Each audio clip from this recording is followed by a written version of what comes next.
Menki is an office worker living her boring life on a normal boring day, with superheroes fighting a boring tentacle monster right outside her window. This is a world where humanity has begun expanding their civilization into, and with the help of their pioneering heroes, they have succeeded in developing a new world. However, the people do still need to deal with the occasional tentacle monster here and there, which is where the hero agency comes into play.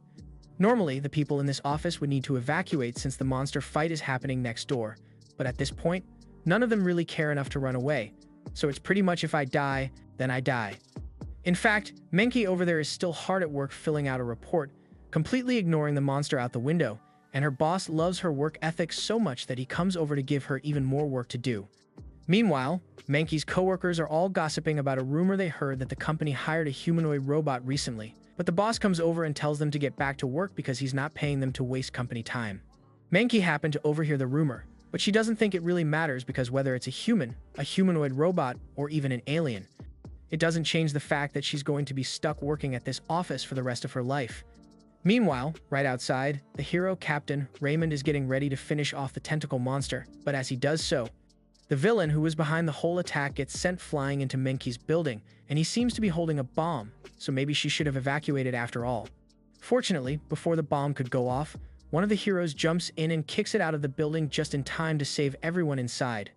He also catches Menki before she could fall, but in the process, a green blob emerges from the necklace he was wearing and flies straight into Menki's head, and let me tell you, that was not a good thing. Menki passes out, so Yasin drags her to a nearby storage closet, and no matter how he looks at this, he's cooked. For now, he decides to get Menki to wake up, so he finds an adrenaline shot and stabs her with it to get the blood pumping again. Menki wakes up and is in shock because she feels like she just died, but Yasin clarifies that she didn't die, it was just a mild case of her heart stopping out of nowhere. That doesn't sound very mild to her, but that's the least of her problems because Yasin explains to her the green blob that flew into her head was actually an alien parasite, and it's worse than the shit going on in The Last of Us. Basically, it eats away at the host's brain until it takes full control of the body, and the only way to keep it at bay is to maintain high mental stimulation at all times. Which basically means, if Menki becomes bored, the parasite is going to eat her brain until she dies. Yasin tries remaining optimistic and tells her that as long as she does exciting stuff, she should be fine for the meantime. But that's a bit of a problem because she works at the most boring job imaginable, so she decides to just accept her fate and lays down to let the parasite do its thing. Yasin begins panicking and tells her not to give up because he's going to do whatever to make sure she stays alive.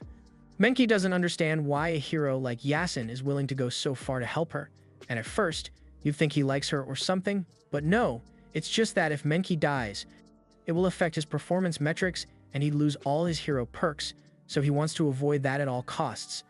However, listening to Yasin ramble on and on about the hero handbook makes Menki really bored, so the parasite gets a chance to start turning her brain into a smoothie, and all of a sudden, blood starts shooting out of her nose.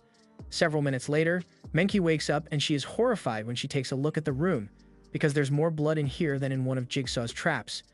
She then spots the first aid kit on the floor, and apparently, Yasin performs some impromptu life-saving surgery to make sure Menki wouldn't die, but he warns her to be careful, because if another blood geyser happens, he won't be able to save her again. But then he remembers that it's kind of his fault that she's in this mess to begin with, so he apologizes for his mistake. He tells her that there's still hope for her survival because as long as she avoids being bored, she can live long enough for a cure to be found. But for her, that's a lot easier said than done. Her job is so mind-numbing that she'd have better luck watching paint dry to stay entertained, but Yasin encouraged her to do her best and starts giving a long motivational speech. However, Menki doesn't want to hear it from an exciting superhero like him. She asks Yasin if he'd be willing to swap lives with her if he's so invested in keeping her alive, since becoming a superhero like him is the only way she'd be able to avoid boredom long enough to survive. However, Yasin remains silent, and Menki sighs because she already assumed that Yasin was just bluffing when he said he wanted to help her.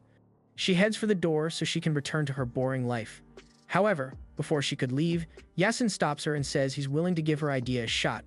He will help her become a superhero until they can find a cure for the parasite, but even though he genuinely wants to help her, he's not exactly sure how to turn Menki into a hero. Just then, they hear a scream coming from the main room, so they rush out to see what's going on, and to their surprise, they discover that the villain has taken everyone hostage and is holding them at laser gunpoint. But there's still one lady in the back typing away at her computer because she couldn't care less about her life being threatened. Once the villain notices Yasin and Menki, he starts firing at them, forcing Yasin to drag Menki to safety before running out to deal with the grate. He manages to dodge the laser and knock the gun out of the villain's hands, after which he attempts to knock the villain out. But even though the dude looks like this is his first time seeing the sun in years, he actually knows how to run a fade. That said, Yasin is still stronger than him, so to gain the upper hand, he decides to target Menki as a distraction. And it goes exactly as planned because Yasin sacrificed himself and took a laser to the back to protect her. He tells Menki to run away while she still can, but she already decided that she wants to be a hero from now on. So instead, she confronts the villain and tries to find out what he wants. She asks him if he's here for money or revenge, but the villain simply tells her he's there to take out the AI robot that was recently employed by this company. Menki is a little stunned since she wasn't expecting an answer like that, and all the coworkers start murmuring amongst themselves because they'd be more than willing to hand over the robot to save their lives. Yasin tells everyone to be careful because the villain may be trying to trick them into lowering their guard, but no, he really is just a clanker hater. Menki asks if the villain will leave them alone as long as they hand over the robot, and he agrees, but he says he's not sure which one of them is the robot since they look identical to regular humans. Everyone immediately points their fingers at Menki, and they all accuse her of being the robot. After all, they've never seen her show facial expressions while working or join in on the office gossip before, and it definitely couldn't be the lady who has been typing this entire time, so it must be Menki. Menki tries to point out that the typing lady hasn't looked up from her computer this entire time, but the lady just sends a meme in the group chat that says, "I'm not a robot, LOL." And that's good enough for all her coworkers. Menki still insists that she's not the robot, but the villain points his laser at her and threatens to blow her head off unless she can prove that she's not a robot. Yasin gets in front of the villain and swears that Menki is not a robot, and he knows this because the parasite in her head can only attack organic beings, plus she did shoot out a ton of blood earlier. So she's definitely human, but he is still trying to keep that a secret, so he can't provide any proof that Menki is a human. All of a sudden, the boss steps forward and tells everyone that he is certain that Menki isn't the robot, and he knows this because he himself is the android at the company employed.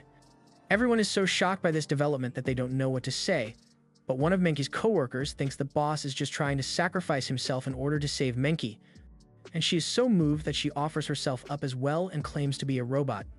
All the other workers do the same and pile onto the villain, and to be honest, if they can do this, then they could have just jumped him when he first attacked. The boss is caught off guard by the behavior of his employees because he wasn't really trying to be heroic or anything. He really is the robot that the company hired. But by this point, no one is listening to him anymore. Yasin is relieved that the villain has been restrained, so all that's left is to take him into custody and return to base, but all of a sudden, the boss tackles the villain off the edge of the building for absolutely no reason. And normally, this wouldn't really matter, but before the villain falls to his doom, he managed to grab onto Menki's shirt, pulling her down with him, so in turn, Yasin was forced to dive down after her. And he's got that stone-faced expression the entire time because he really doesn't want to be doing this. Mainly because he can't fly, but he does have enhanced strength, so he pushes himself down to the ground first and opens his arms to catch Menki. However, he ended up messing up the timing, so Menki goes splat on the pavement. Two things to note here. It turns out that the boss really was an android, and Menki is still alive because the villain's body broke her fall, but she does have severe internal bleeding right now, so Yasin should probably get her to a hospital soon. Meanwhile, the office ladies see the boss's shattered robot body, and they are devastated to find out that he really was a robot since they were low-key hoping the boss would pipe them down one day because he was hot. As for Menki, it turns out that waiting to be taken to the hospital while most of your bones are broken is pretty boring, so the parasite takes effect again, and she starts shooting blood everywhere again. This was the end of episode 1. Subscribe to not miss the next part.